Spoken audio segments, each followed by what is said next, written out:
Hola, buenas tardes. Mi nombre es Gustavo Arturo Macías Aguirre y vengo a presentar la ley de Raoult. En este caso utilizaré la teoría y un ejemplo para poder demostrar la misma como tal.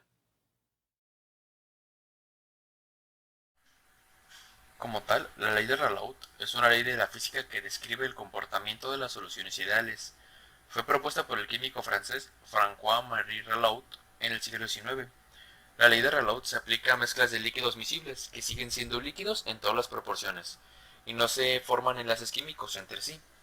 La fórmula matemática de la ley de Raoult es la siguiente, la cual se expresa como P1 es igual a X1 por P1, donde P1 es la presión del valor del componente 1 en la solución, X1 es la fracción molar del componente 1 en la solución y P1 es la presión del vapor del componente 1 puro a la misma temperatura. La ley establece que la presión de vapor de un componente en una solución es igual a la fracción molar de este componente multiplicado por la presión de vapor del componente puro. Es decir, que la presión de vapor del soluto crece linealmente con su fracción molar. En una solución que solo contenga soluto, se tiene que x1 es igual a 1 menos x2, donde x2 es la fracción molar del soluto, pudiendo escribir la ley de la siguiente manera. Sería P1 es igual a 1 menos X2 por P1 o P1 menos P1 igual a aumento de presión o igual a X2 por P1. Se puede ver de esta forma que una disminución de la presión es directamente proporcional a la concentración del soluto presente. Además es importante destacar que la ley de Raoult es válida para soluciones ideales, lo que implica que las interacciones entre moléculas de diferentes componentes son las mismas que las interacciones entre moléculas del mismo componente. Además, esta ley se aplica principalmente a soluciones diluidas, donde la presión de todas las soluciones es la suma de la presión de valores parciales de sus componentes. Es decir, en las interacciones de las moléculas no ideales, es decir, cuando hay una desviación significativa del comportamiento ideal, la ley de Raoult no es aplicable y se pueden utilizar modificaciones de la misma, como la ley modificada de Raoult o ecuaciones de estado.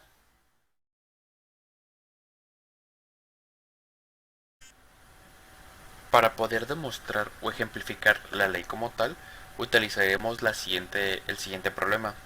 Calcular la presión de vapor de una solución elaborada dividiendo 60 gramos de cloruro de sodio en 400 gramos de agua. La presión del vapor de agua a 37 grados es de 47.1. Las fórmulas que utilizaríamos serían las siguientes dos, la cual sería presión vapor es igual a fracción molar de la solución 1 por presión 1 más fracción molar del soluto 2 por presión 2.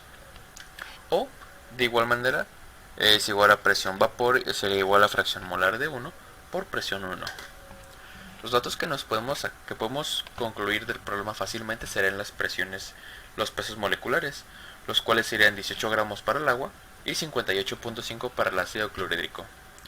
Para iniciar con los cálculos, es de fundamental empezar sacando los moles de cada uno, los cuales los sacaremos de la siguiente manera. Para el ácido clorhídrico serían 60 gramos de ácido clorhídrico entre 58.5 gramos, lo cual equivale a su peso molecular, dándonos un resultado de 1.0256 moles de ácido clorhídrico, y de igual manera aplicando el mismo procedimiento para el agua, dándonos un resultado de 22 moles de H2O. Seguido de esto necesitamos calcular la fracción molar de cada sustancia. Para esto es una fórmula bastante sencilla en el cual debemos dividir los moles del soluto entre los moles del soluto más moles del solvente, lo cual queda de la siguiente manera. Para el ácido clorhídrico sería 1.0256 entre 1.0256 más 22.2, el cual si realizamos este cálculo nos daría una respuesta de 0.44. Y de igual manera, aplicando el mismo razonamiento para el H2O, más sin embargo cambiando el factor de arriba, cambiándolo a 22.2, nos daría un resultado de 0.9558 o si redondeamos a 0.96. Llegando a este momento ya simplemente necesitamos sustituir la fórmula. En este caso utilizaremos la segunda fórmula debido a que la presión, en este caso la presión X2 y P2, no se utiliza debido a que el ácido clorhídrico no se disuelve dentro de la solución, se mantiene en estado sólido, por lo cual utilizaremos la segunda, que sería presión vapor es igual a X1 por P1. Sustituyendo la misma, ponemos la fracción molar que sería 0.9558 por 47.1, factor dato que se nos da al inicio del problema. Aquí mismo está. Lo cual simplemente lo multiplicamos y nos daría una presión de 45.018, dando por concluido nuestro problema.